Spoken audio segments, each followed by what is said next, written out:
انا هم مثلك ما بعيد عنك، بس ترى هولك الحين زين يا ابو يا ابن الحلال بارد هواك. هذا ما يمديك والله خليناها نوصل علي. السلام عليكم. السلام عليكم. ترى زي ما رغم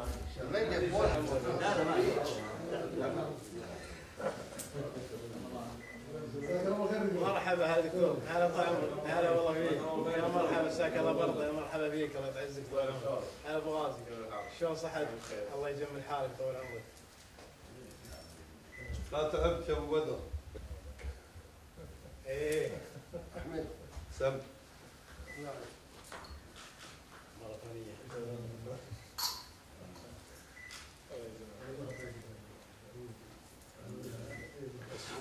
عندنا ابو سياره الحين الربع.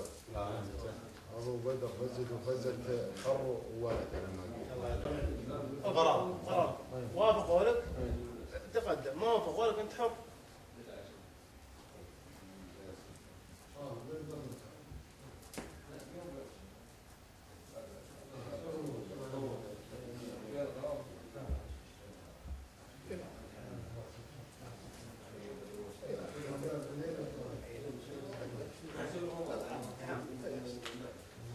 ابو سياره عام يا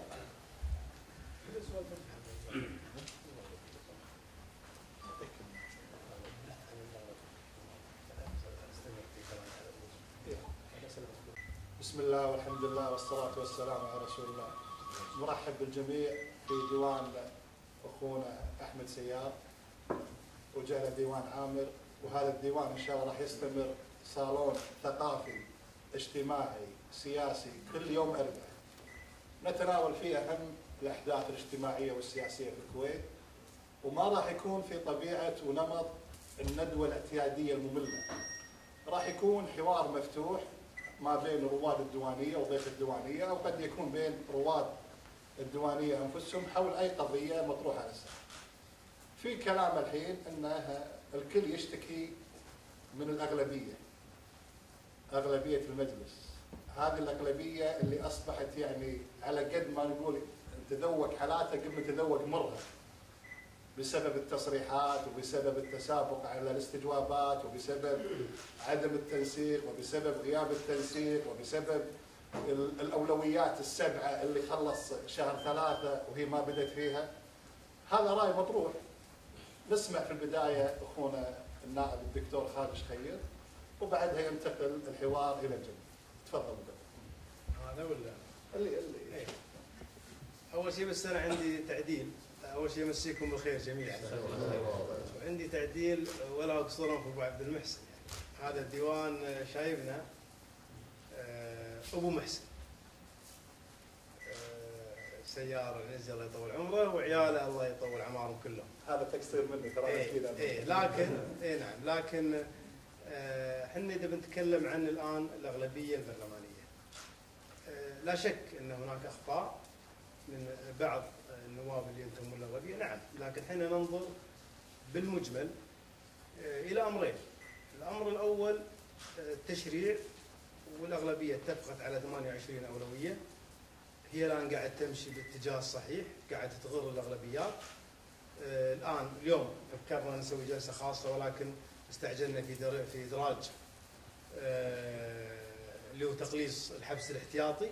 احنا اليوم ما هو مطلوب منا كنواب، نعم مطلوب منا دعم سياسي للمتواجدين لدعم الحريات، سواء في امام امن الدولة او في ساحة العدل او في اي مكان اخر، لكن الدور الحقيقي ما هو هذا. الدور الحقيقي نروح احنا كنواب نحل اصل المشكلة وفق صلاحياتنا اللي اعطانا الدستور. اننا شنو مشكلتنا عندنا بالحبس الاحتياطي؟ خلينا نحل المشكلة هذه بالتشريع. في امور كثيره قريناها، المدينه الطبيه، جامعه جابر، في امور كثيره قريناها ومتفقين واحنا ماشيين في اقرار هذه الاولويات. الجانب الاخر قضيه الجانب الرقابي اللي هو الاستجوابات. البعض يعتقد ان الجانب الرقابي ان انت استجوب وزير، لان هذا الوزير انا ما اتكلم راح ادش بالاستجوابات المطروحه، لكن بتكلم الان عن الجانب الرقابي. انا اليوم اذا الوزير قاعد يحاسب الوكلاء وقاعد اشوف ان في بعض الوكلاء بدون ذكر اسماء في هناك من قدم استقالته، وهذه ولا هذه ما تفكه من الملاحقه الجنائيه او من محاسبه وزير السياسي. اعتقد بوجهه نظري ان قبل 1/8 راح تشوفون مسلسل الاستقالات من كبار قيادات الوزارات في جميع الوزارات، ما اقول وزاره معينه. ليش؟ لان هناك تجاوزات، هناك لجان تحقيق فعاله، هناك اقرار ميزانيات، ولن تكون اقرار الميزانيات نفس ما كانت في السابق. انه يجي واحد، انا اتكلم عن جزء بسيط، حضرنا في لجنه معينه طالبين مبالغ خياليه، قالوا لهم وزاره الماليه ان المبالغ المقدره لكم 80 مليون وانتم طالبين 230 مليون. هالامور هذه اللي كانت قبل في المجالس السابقه او في الحكومه السابقه لا ما هي موجوده، بدليل انه بدوا يطلعون وكلاء. ننتقل لموضوع الاستجوابات اللي البعض يعني الشارع او الشعب الكويتي بشكل عام يبي انجاز. هذا اللي يعني اللي لمسناه بعد النتائج، ان خلاص احنا ما نبي انجاز منكم، ما نبي تصير شد، وقاعد نمشي بالانجاز. الان في البعض يطالب ليش ما تستجوبون؟ انا اشوف ان اي وزير اي عضو مقتنع اقتناع تام باستجوابه، وهو من ضمن كتله، انا اتكلم عن الكتله اللي انا انتمي لها، كتله الاغلبيه. الكتله الثانيه اللي استجوب رئيس الوزراء والقلاف استجوابه لوزير الاعلام، والعمليه ماشيه عند، لكن انا اتكلم عن كتله متضامنه. الكتله البرلمانيه او الاغلبيه البرلمانيه اجتمعت على امور. اول امر التزام في المناصب مكتب المجلس، الرئيس ونائب الرئيس، وبعدين التزام في اللجان ومقرر امين سر ومراقب، وان كان في خلاف بسيط صار في المراقب وامين السر. بس انه استمروا، واللي حطوهم الاغلبيه مشوا، طلعوا الاربعه اللي يبونهم الاغلبيه. بعدين صار الاتفاق على موضوع اللجان الدائمه، ان نلتزم مع بعض في اللجان الدائمه وندعم بعض في اللجان الدائمه، وهذا اللي حصل. بعد ذلك ندعم بعض في اللجان المؤقته. بعد ذلك نجتمع مع بعض ونحط الاغلبيات اللي اتفقنا عليها، 28 اولويات، 28 اولويه، كل اولويه تكون في لجان معينه وتمشي تاخذ طريقها للمجلس، نقرها في المجلس. هذا الخط، يعني احنا ما احنا تيار ولا احنا مجموعه اتفقنا على 1 2 3 4. الان دخلنا في موضوع الاستجوابات. محمد هايف يعني اول من بداها الدكتور عبيد الوسمي، ونهج محمد هايف، ونهج وليد الطبطبائي. تبي تقدم مستقل قدم كيفك، لكن عبيد الوسمي اعلن استجوابه، وبعد اجتماعات انا كنت حاضرها مع بعض النواب رجع للاغلبيه. هذا كلكم تدرون فيه، ما هو شيء في السر يعني، هذا شيء في العلن. محمد هايف اعلن وقال انا رايح لاستجواب وزير الاوقاف. اليوم اعلن وقال لا انا راح ارجع اعرض استجواب الاغلبيه. وليد الطبطبائي قال انا رايح لاستجواب وزير الداخليه. الان رجع للاغلبيه. يمكن الى هذه اللحظه البراك ما اعلن، بس انه راح يدعى لاجتماع الاغلبيه ويبين وجهه نظره. يبقى ان اي استجواب تتفق عليه الاغلبيه مع وزير طاير. وهذه نقطه حساسه، هي نقطه حساسه، يعني ان قضيه ان انت تبي تطير وزير، مو بس تقدم استجواب، انت تاخذ موافقه خلاص الوزير يقدم استقالته يمشي. لذلك هذه عمليه حساسه ولا نبي احد يتكسب فيها. الاستجوابات اذا كانت مثلا الان احنا صراحه ما كانت موجوده معنا هذه، او ما كانت محطوطه في البال قضيه الاستجوابات. الان راح نجتمع الاسبوع الجاي وكل واحد يقول رايه. انا عن يعني قناعتي ان قضيه ان احنا ككتله الاغلبيه نتفق بالاستجوابات هذا امر صعب جدا. امر صعب جدا يعني، حتى لو نحط ضابط، شنو الضابط؟ ان ال 35 اذا تصويت 13 ب 12 مثلا، يعني نقول 13 ما راح يتفقون، نقول 13 يبون يستجوبون و12 ما يبون يستجوبون، وبعدين ال 12 ملزومين براي الاغلبيه صح؟ فراح يحضرون في القاعه يصوتون مع ضد قناعتهم، هذه تصير عكسيه عليهم عند قواعدهم. لذلك انا اشوف انه من الانسب ان نترك موضوع الاستجوابات لكل نائب ومدى اقناعه ومادته اللي يقدمها، ولا نلزم كتله الاغلبيه في الاستجوابات. الاستجوابات مستحقه، انا دائما اقول ان كل وزير لو تدور عليه تلقى. وزير الداخليه استجواب الطبطبائي مستحق، استجواب هايب يعني على بعض الملاحظات. يعني ممكن نقعد مع ابو عبد الله وعن نفسي شخصيا راح ابين له يعني ان الاستجواب هذا ما راح يضيف له او ما راح يضيف للقضيه اللي هو متبنيها. استجواب بالبراك لا، استجواب مستحق. قضيه احنا ما لعب في وزاره الماليه طول الفتره هذه الا الشمال. لكن انا يعني في موضوع التشريع انا اعتقد انه هو المهم في المرحله هذه. وفي مشاكل دائما احنا نتكلم فيها، نقعد ونصيح ونقول كذا وعندنا مشاكل وعندنا، خلينا الان نجيب تشريع ونحل هالمشاكل. يعني مثال احنا ما نتكلم عن في بعض الجهات لما نطلع نقول فلان طلع راسك، الندوات طلع راسك، احنا عرفت؟ لذلك احنا في امور نقدر من خلال تشريع خلي يطلع راسه. يعني اليوم الحرس الوطني اذا انا بحاسب شخص في الحرس الوطني مسؤول قيادي في الحرس، شلون احاسبه؟ هل هم تحت طائله المحاسبه السياسيه؟ لا، مو تحت. زين ليش؟ انا الحين بحاسب مسؤول الديوان، مسؤول الحرس الوطني او رئيس الحرس الوطني، وانا قاعد احاسب رئيس الوزراء، قاعد احاسب وزير الدفاع اخطر من الحرس الوطني. ليش ما احاسب الحرس الوطني؟ شنو المشكله؟ المشكله في قانون الحرس الوطني. انا اروح اعدل قانون الحرس الوطني بحيث اجعل الحرس الوطني ومسؤول الحرس الوطني تحت المساءله، تحت المظله، اني اقدر احاسبه. فانا اعتقد ان الفتره القادمه احنا محتاجين الى مثل هذه المواضيع. الاستجوابات انا اشوف يعني لا تكون يعني تكون منطقيه والشارع يعني يقبل فيها والمنطق يقبل فيها والنواب يقتنعون فيها. احنا اليوم ما عندنا مشكله مع فلان او انا عندي نيه استجواب وزير او وزير حاطهم في الباب، قاعد اوجه لهم اسئله كل 3 ايام، قاعد اوجه لهم اسئله حتى اكون ماده. ولا يمنع اني انا بعد ما نخرج من موجه الاستجوابات الاربعه ماني حاطه نفس الاستجواب. اذا خرجنا راح اشوف منو الوزير اللي ما قاعد يتجاوب معاي في الاجابه على اسئله. كلهم وزيرين ووزارات يعني سياديه صح التسميه. بس اني انا اشوف اذا الوزير ما تجاوب معاي انا راح اتجاوب معه.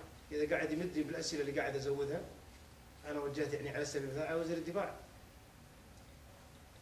على نائب رئيس الاركان، ما اعرفه ولا بيني وبينه اي علاقه، لكن احنا اليوم نريد القانون ونبي تطبيق القانون. انا بانتظار اجابه الوزير عن قيادات الدفاع، وبعد ذلك راح اوجه اسئله اخرى. اذا تجاوب معي في الاسئله لي تصرف ولي موقف ثاني بعد ذلك ممكن اني انا اعلن استجواب. بس اني ما اتسرع. في بعض النواب ما يتدرج في المساله السياسيه، لازم اوجه سؤال برلماني حتى اعرف اتحقق. في النهايه اليوم الشعب يبون انجاز. الانجاز لا يكون الا في البدايه، الا في التشريع. انا اليوم لو اقرت 28 قانون خلي المجلس يحل، ما عندي مشكله. هذا يعني باختصار حتى لا نطيل. اذا كان في سؤال او نفتح التعقيب للشباب، وترى يعني الحوار مفتوح يشمل الاغلبيه، يدخل في الخدمات وغيره. حلو. بالنسبه للاضراب اللي قاموا فيه اخوان الجمارك، لا شك انهم يعني كشفوا حقيقه بالبلد احنا غايب عنه، اللي هو يومين البلد فاضيه، يعني تدمرت العالم بشكل يعني مزعج. هل اعضاء الاغلبيه ما قعدوا بينهم وبين نفسهم او ما قعدوا ويا يعني مجموعه مسؤولين الدوله وين رايحين؟ لاي كارثه تصير لا سمح الله. فما ادري ابو بدر شو يقول. هو اضراب الجمارك على اتفاقيه منظمه العمل الدوليه اللي تنص على امور كثيره، من ضمن حق الاتحادات العماليه في الاضراب. المجلس يعني احنا طلبنا جلسه، تكلمنا على موضوع الكوادر والزيادات. يعني المجلس اتخذ قرار سليم، ولكن في قضيه ان 3 شهور طويله، خصوصا ان الكوادر يعني تقريبا شبه جاهزه. كادر الجمارك والكويتيه مقرر مسبقا خالصين موعدين الحكومه. وزارات الدوله الثانيه كان في تفاوت، يعني انت بعد ما تبي تصير فوضى، يعني كل كادر يطلع، كل مجموعه تطلع نبي كادر نبي كادر. فانا اعتقد ان اجتماع مجلس الامه، الجلسه اللي صارت لزياده الكوادر جلسه موفقه، ولكن كان الاجدر انه ما تصير 3 شهور، لان 3 شهور فتره طويله. نتكلم عن الاكتفاء الذاتي، قصدي على المخزون المراعي والمراعي. لا نتكلم عن الجمارك، كشف لنا حقائق. قد المراعي. البلد ما فيها البلد ماكو شيء، يعني الاسواق قاعده تجينا من ايران، والاغنام تجينا من دول ثانيه، والخضره مثل ما شفت، يعني لو قاعدين 10 ايام يعني الواحد. شوف احنا الاعلام موجود، ما نقدر، ما كل ما يعرف يقال، في امور اكبر من اللي قاعد تقولها انت. سبحان الله. عرفت؟ في امور اكبر من، انت الان لما تجيب شخصيات وتستأمنها عن امن البلد وهي غير مؤهله. هذا المصيبه. واضح الكلام؟ ف يعني احنا هذا الشيء، يعني هذا فيض من الغيظ اللي قلته، ان قضيتنا ما في مخزون، قضيه مو قضيه بس مخزون، قضيه امن بلد. يعني انت الان في اجهزه حساسه في البلد عليها ناس لا يستحقون، خلينا نقول نخفف العباره ونقول لا يستحقون ان يكونوا في هذا المكان. دكتور انا اذا بس تسمح لي عشان ما نشع في الحديث، اعود للنقطه الاولى اللي بدايه كلام الدكتور، واللي حقيقه اتكلم فيها نقاط جدا مهمه اللي هي دور الاغلبيه القوميه. انا طبعا ايد مطلق كلامي ان يختار اداه الاستجواب شوي نعطلها فتره حتى نتفق على اولوياتنا ونحصل على مده كافيه للتشريع، لان التشريع مثل ما عارف يحتاج فتره بالزمن، يحتاج دراسات، يحتاج بحوث، يحتاج مختصين للإضاءة فيهم، لان الامر ما هو بس ورقه وقلم نكتب وخلاص وكل المساله واصدار كلامي. كل نقطه من النقاط تحتاج حقيقه شهود، يعني انا من وجهه نظري، يعني مثلا لو نتطرق لمساله الحبس الاحتياطي اللي اليوم اتفقتوا على انها تدرج في الاولويات. شنو هو تصورنا الحبس الاحتياطي؟ شنو اللي نبي نسويه ونحققه من خلال تشريعنا الجديد؟ شنو المطالب اللي كانت موجوده واحنا نبي نحاول نتحاشاها؟ الامر ما هو قاصر على مبررات الحبس الاحتياطي اللي الكل يتكلم فيها، كل ما صار لقاء سياسي او تجمع قاموا يتكلمون هل الحبس هذا مبرر ما هو مبرر، ولا يتعلق بالمده ايضا. الامر اوسع من ذلك بكثير. اذا احنا رجعنا الكويت وطلعت في سنه 96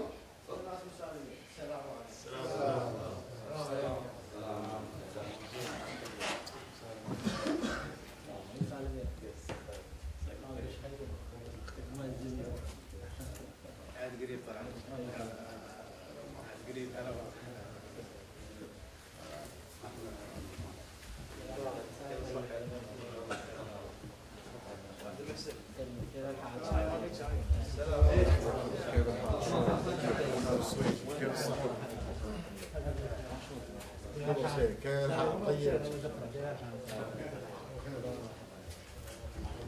كيف طيب بخير مساك الله خير محمد. كيف الحال؟ كيف الحال دكتور؟ الله يعزك. نعم صحيح محمد شلونك؟ كيف الحال؟ انا مزور شلونك؟ استاذنكم يا جماعه. السلام عليكم. نعود بالتعقيب. الله يطول عمرك. طيب كيف حالك؟ شنو عن صحتك؟ فمسألة الحبس الاحتياطي بحد ذاتها وهي مسألة جدا بسيطة، ينظر لها المواطن اللي بالشارع بسيط يقول بس خلص المدة، خلص صلاحيات، انتهينا من المسألة كلها. الأمر حقيقة أوسع من ذلك كثير، إذا نتكلم عن دراسات قانونية. الكويت في سنة 96 صادقت على العهد الدولي للحقوق المدنية والسياسية بموجب القانون 12 سنة 96، وأصبح جزء من النظام القانوني الكويتي. نبي ندرس التزام الكويت بهذا العهد؟ وشنو هي درجة قوة الاتفاقيات الدولية اللي صادق عليها الكويت؟ هذه مسألة من المسائل. ما هو مستوى الاتفاقيات الدولية بين درجات القانون؟ هل هي مساوية للدستور؟ أقل من الدستور؟ مساوية للقانون؟ تنسخ القانون أم لا؟ هذه نقطة جدا جوهرية. النقطة الثانية أن هذا العهد تضمن في المادة التاسعة عدة ضمانات للمدة. أولها لما نتكلم عن تقليص المدة، أولها لا يتم القبض على أي شخص وتقديمه لإجهاض التحقيق إلا لأسباب يقررها القانون والإجراءات المتخذة. هذه النقطة الأولى، النقطة الأولى من المادة التاسعة. الثاني تتكلم عن تقديم هذا المتهم سريعا إلى جهة قضائية أو شخص مخول قانونا بإصدار مثل هذه الأمور. لو نرجع للجهات القضائية في الكويت، أي جهة من الجهات القضائية، لما نتكلم جهات قضائية معناتها القضاء والنيابة والإدارة العامة للتحقيق. لما نجي نمحص هذه الجهات أو هذه السلطات، نجد أن القضاء لا خلاف عليه، هو جهة قضائية.